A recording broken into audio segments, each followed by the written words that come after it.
Alright, in this video we're going to be discussing biblical hypocrisy. Just waiting for the guests to join in, and we'll begin.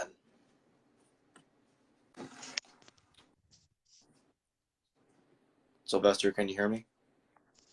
Yes, I can. Okay, good.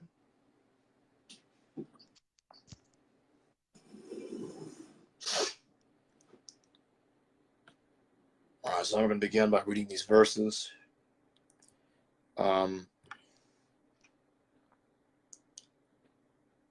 Genesis chapter 1, verses 14. Just verse 14.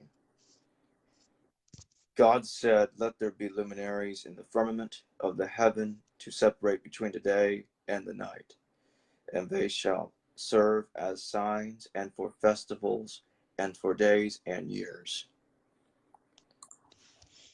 Next one I'm going to read is, let me just find it real quick.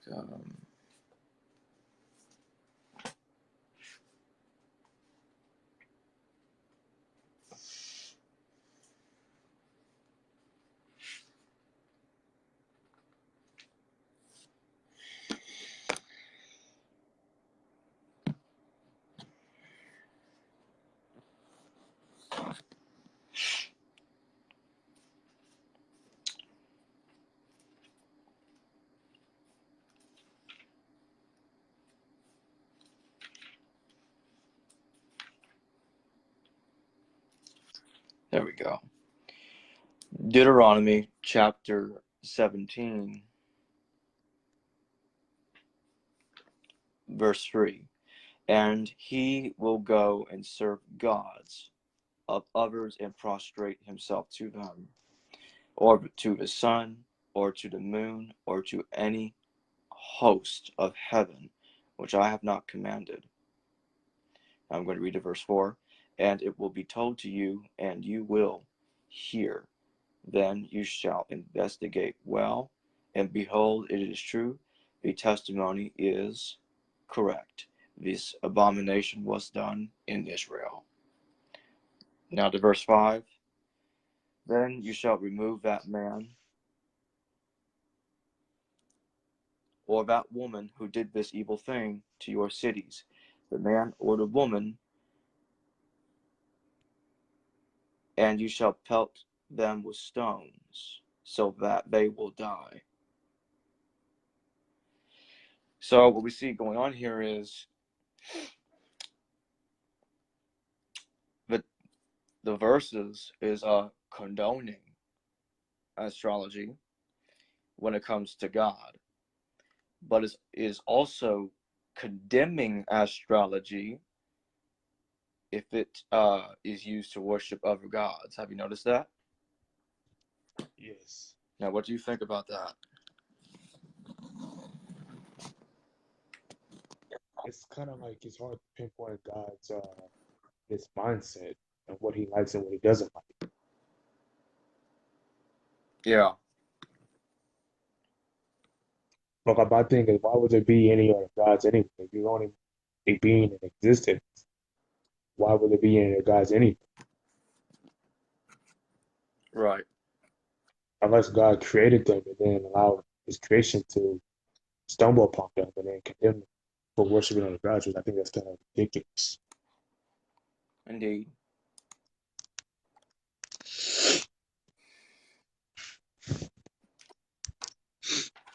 Anything else you want to talk about in the meantime? I think, in my honest opinion, like if there is other gods, I just think that I think why would God create them anyway? You know what I'm saying? Like, I don't know. I just think that he's just using that as a scapegoat to blame it on something else and not to take fault for what he does. Yeah, yeah. And the thing is that people can talk about astrology is bad and this and that, but if you go to the book of Genesis and you go to the book and then you go to the book of Deuteronomy, you find that it's both. It's both condoning astrology and it's condemning astrology. Now I'm going to say this for anyone that is watching the video after it began and after I've gone over those verses, I'm going to read them again. Genesis chapter 14. I'm sorry, not. I meant to say Genesis chapter 1, verses 14 to 15. God said, "Let there be luminaries in the firmament of the heaven to separate between the day and the night, and they shall serve as signs and for festivals and for days and years, and they shall serve as luminaries in the firmament of the heaven to shine upon the earth." I'm going to reread that because I didn't say that right. Okay, Genesis chapter 1, verses 14 to 15. God said, "Let there be luminaries in the firmament of the heaven to separate between the day and the night, and they shall serve as signs and for festivals and for days and years. And they shall serve as luminaries in the firmament of the heaven to shine upon the earth." And it was so. Oh, wait a minute. I did say that right. I guess I thought I didn't. Now I'm going to go to Deuteronomy chapter. Hold on, I'm trying to make sure. Yeah. Deuteronomy chapter 17, verse 3.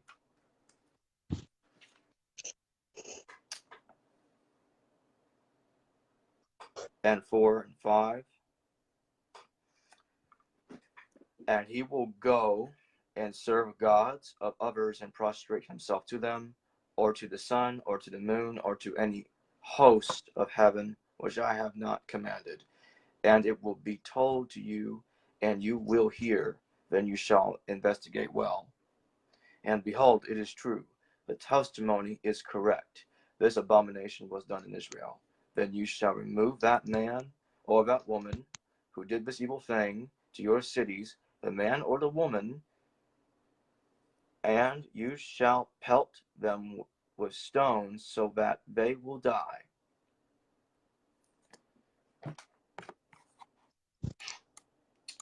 Why would God get mad over something like that? Yeah, like I was saying It's earlier, like, I'm sorry. yeah, go ahead. No, you go ahead. I was gonna say, it's kind of like it's kind of like you can pretty much go with it. It's pretty much an example of the divine command theory. Like, so in that case, God's telling people to stone other people for using astrology to worship other gods. In God's mind, I guess that's morally good, but in our eyes, we see that as being immoral. And yeah, the thing is, like, like in the Ten Commandments, it's forbidden to kill. But God, throughout the text, orders the death of others. And but Yeah, it's kind of funny. so, but It says it says thou shalt not kill, but then God's killing right. like everybody in the Bible. So God, when He orders somebody to kill, it's okay. But if you kill somebody without God ordering you to kill, that's murder. If you worship God using astrology, that's okay. If you use astrology to worship other gods, that's bad. That's that's exactly what we're getting here. We're getting biblical hypocrisy.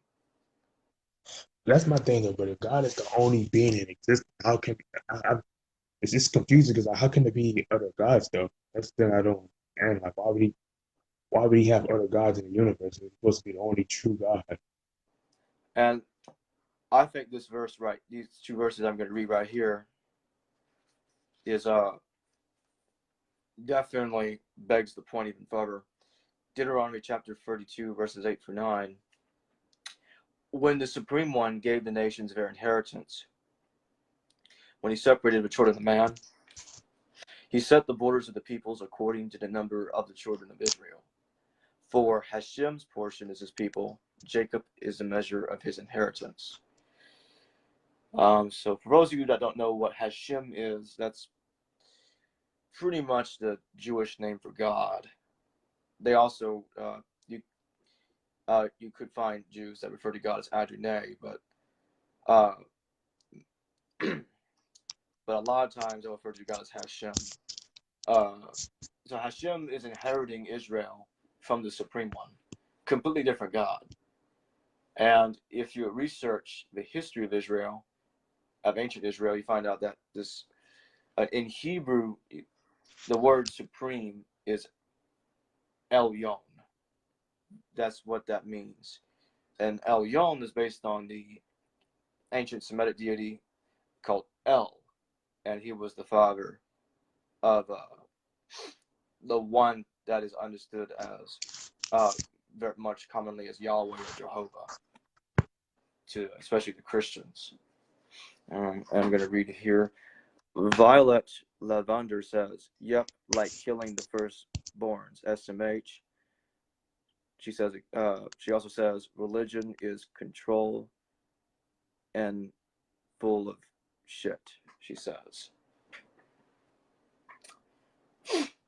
I I agree.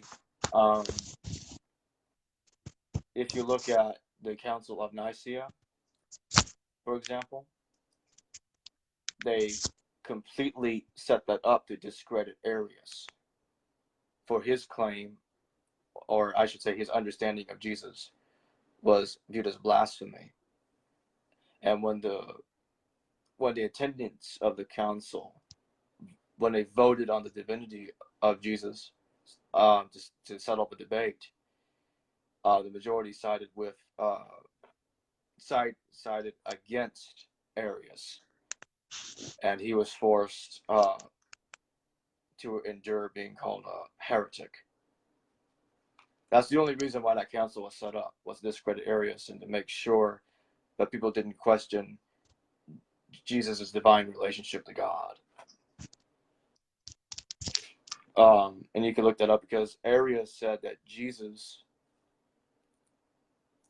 was, he did not eternally exist with the Father. He was begotten from the Father. So there was a time that Jesus did not exist. That was viewed as blasphemy. Jesus and God are supposed to together have always existed, and yet Jesus is supposed to be the Son of God. That's what they want. They want both to be true, which is a contradiction. This was kind of this isn't quite it, but eventually from that, you get some kind of idea of an equation. So now Jesus is called God, but he's also the Son of God at the same time. That's kind of where we get it from.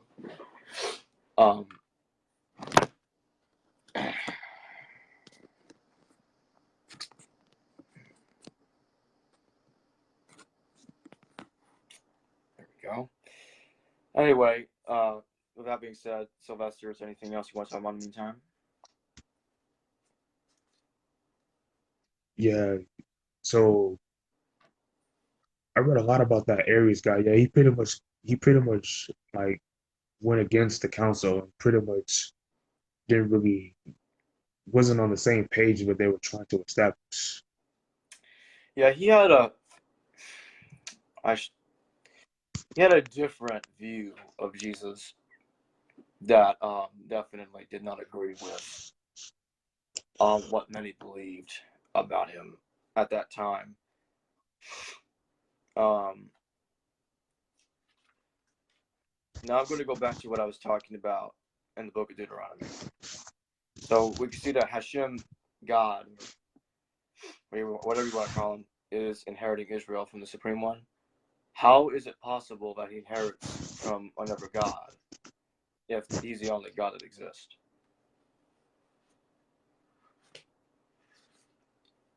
He would not inherit from another God.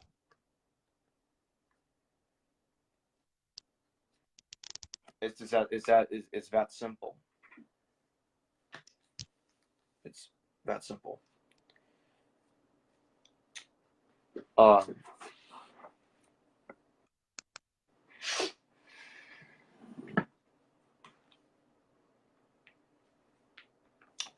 Okay. Sylvester, is there anything else you want to go over before we end the video? I think that's good. All right.